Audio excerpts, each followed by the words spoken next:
Hi everyone, welcome back to my channel. If you are returning, then thank you so much for coming back, and if it's your first time, then welcome. My name is Beth. I am a homeschooler to 3 children in Suffolk in the UK. So I thought that I would go through exactly how I homeschool my year 2 child, because I've had a few questions recently from people asking, like, what do you actually do, like how do you structure it all, how do you make sure you've done enough work. First of all, I'm gonna say some people do unschooling where they don't do any kind of formal work, or kind of they just purely tailor it to the child's interest, which I think is amazing, really like good, but I don't do that. We do formal sit down work 4 days a week, and then they also have other groups. So I make sure that we do certain subjects, but this is not the only way to do it. You can do unschooling, you can do loads of different types of homeschool, but this is how we do a kind of more formal approach. This I feel for my children is the way that I'm going to give them the best education, and the reason that I'm homeschooling is because I think that I can give them the best education that they can get. So my child, she is in year 2, and we essentially do 4 subjects a day, so always English and maths, and then other things. So she's doing Spanish, she is doing computing, which is actually just learning to type, because I think that that's really important for her. So I give her I'll go through them first and then I'll tell you. She does a topic, she does science. Did I say music? She does music. I think that's it. Yes. So English, we are just reading. So she's doing the Biff and Chip books. She is now on level 6, I think it is, might be level 5. And she's just about to move on to the next level. And I started off when I took her out of school in September that I was doing worksheets with her, but she couldn't read very well, so the worksheets were really hard. She couldn't read them herself, so I had to basically do everything with her and then basically did the worksheets for her. So I was like, she just needs to learn to read. So that's what we focused on. We're also going through the year 2 common exception words. There's words that just don't follow any of the rules. So like hour, is in like the time hour, everybody, could, would, should, all that kind of thing. The ones that follow none of the rules, but you've just kind of got to know for life.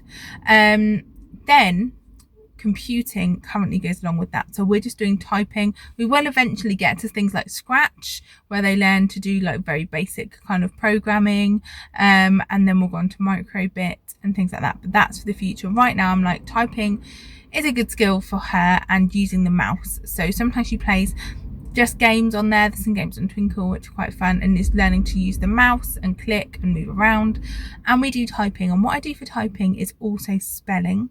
So there's no spelling test as such, but I get her to spell some of the words either from the common exception words, or from the books that she's been going through, maybe words that she struggled with, or we use that to like re-go through some of the phonics. So like today, she's been able to read the word like sh, ch, th for a long time, but she's had trouble when I've asked her to spell it.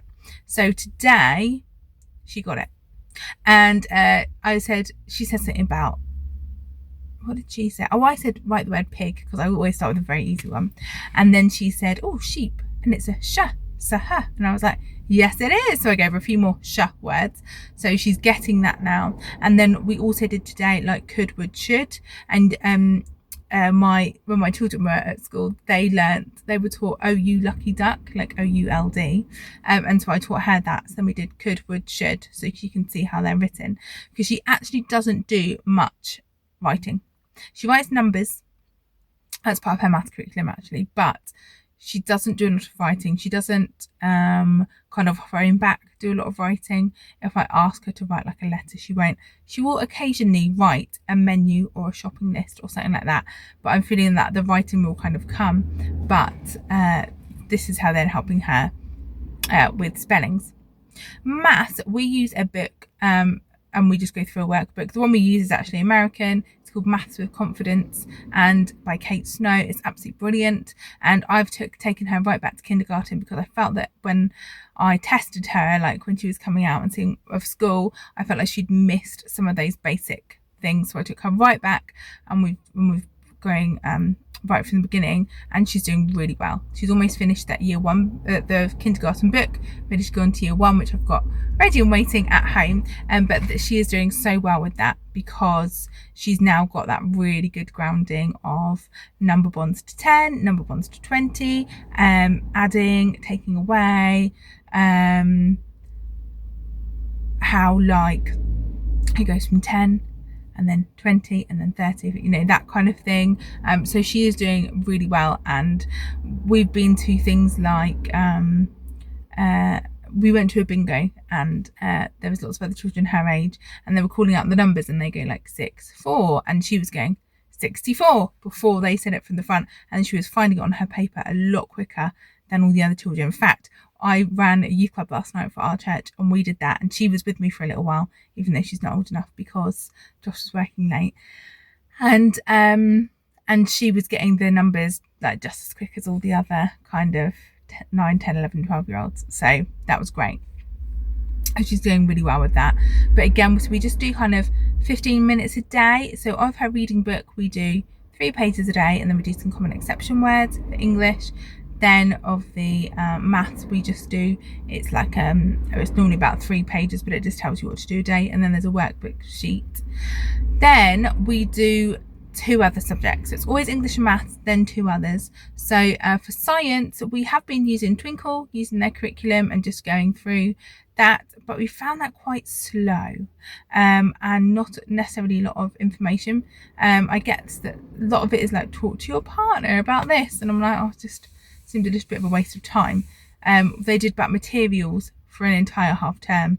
This is what we did last time, and it was interesting, some parts of it, but it was like 2 lessons really worth, I would say, but they did it in like 8 lessons, and I thought that was a little bit of a waste. So I actually found a really good overall general science book, and we're starting that. So I'm just going through that myself and looking for things. So this week it was about, we did 2 things in her first lesson. She'll have another one tomorrow. We did about energy, so we did about potential energy and kinetic energy, and then we went on a swing, and we're doing kinetic and potential energy when you're on the swing. And then we did about forces and about thrust. So we got a rocket. I was going to make one, but I found one in B&M for £3, so that saves me loads of time. And you need the thrust force to push the rocket up into the air, and so you just jumped on this rocket, and the air pressure forced it up. So we did that, and then we'll just go through that book, and it's just to get her really a basic understanding. I'm kind of learning, as I'm now looking at them on the GCSE syllabus for my older 2, that I'm learning that's all they kind of need. It's just a good general understanding. Then she is doing music. I have tried to teach her music, because I can teach like basic note reading, but she really struggled with it with me. So she's actually having piano lessons, and when the other 2 have piano lessons, and she's just going through it really slowly, but she's really picking it up now. So that's really lovely. She can tell you quite a few notes on the keyboard and what they are, and a really good basic understanding of note reading is, I think, really good. Then Right, I have the same problem all the time, don't I? I'm coming down here now because there's people walking past the car. So then when she does Spanish, I did try to teach her some myself. I got some stuff from Twinkle. Sorry about that. I got some stuff from Twinkle. I printed off some sheets. I was trying to learn things and then teach her, but actually I quickly ran out of things, and I'm actually struggling with Spanish a little bit. What I did was then I got her an app. It's called Gus on the Go. It was about £3 on Microsoft Store, and that is really good because she can just do some of that, and that's done fruits and vegetables, colours, numbers, animals, transport, like vehicles and things like that. She knows that really well now. So now I'm looking for something else. We're also doing the alphabet. So I learnt the alphabet and then taught her, and she is doing that really well now. So she's almost can do the whole alphabet unaided, which is lovely. And then the other one is Topic. The other one is Topic. So Topic, she does with Sam, my 10-year-old. And what we do is we just go to a bookshop or the library once a half term and choose a book, and that's going to be our topic. So last term we did bees. That was great. And this term they had great fun. They absolutely loved that. And this time we're doing Egyptians. That is definitely their favourite thing, is Topic, because I just look in the book, I look for what that is, then I go on Pinterest and find some fun things. So this week we were talking about pyramids. We learned about the pyramids. We got one of the Lady Bird Histories book, because if you have not seen them, they are the best history books ever. And we got one of those. We're going through it. We did pyramids, and then we made some pyramids. I went on Pinterest and I saw that you could make pyramids from sugar cubes or bricks. So we had these little wooden building blocks, so we used those and made pyramids from those. And then tomorrow we're doing Topic again, because we do that twice a week, and we'll be doing hieroglyphics. We're going to learn about them, and then we're going to make so Sam's got a crack the code thing from Twinkle, and then we're going to write a message ourselves, and the little list is just going to write a message herself. So all of that tends to take an hour a day, maybe 45 minutes even, just depending on how it goes. That is definitely enough for her. She is done by then. Then while I'm teaching the others, she basically gets on with her own thing. She's very good at playing herself. I also set up things like ingredients for her to use in her pretend kitchen, or I do have to be quite lenient about what I let her do, because she needs to be able to do it herself. So like today she has cleared out part of the summer house and made her own house in the summer house. And is it annoying? Yes. She's cleared out the stuff, and it will make me have a lot of tidying up to do. However, she was quiet and entertained, and she got on while I was then teaching the other two. So that was really helpful. So, pros and cons. So yes, she also does other things like social groups. She does a forest school. She does gymnastics club. She does other like after school like clubs, just like general kind of fun ones. So she has a lot on, but her actual formal sit down work is like 45 minutes to an hour a day. Now Topic sometimes takes longer. She's sometimes more engrossed in that. Then she does other things, obviously, like she might do an art club or a drama club sometimes. She might do, as I say, writing a shopping list, or when she's making a cafe, she might make a menu up, but it's different. But I personally feel that at 7 years old, that is enough work for her. I don't think she could cope with too much more. The English and maths are the main things that she's really getting under her belt, and then she's learning lots of other fun things. And I think as she gets older, it will just develop and progress, and each topic will just take us slightly longer until she's at a good level to do further kind of advanced work. So that is how I do it for my 7-year-old. As I say, everyone does it differently. But I personally think it is quite achievable in the day, and I think she's getting a really lovely kind of balanced education between sitting down formal work, doing other different things. Now I also do childminding, so I set up lots of activities which are not even necessarily educational, but they're more like, so today we're making slime, and it's more that kind of hands-on kind of thing. I guess in a way you could call that science. But there's lots of different kind of ways that she's engaged in the week as well.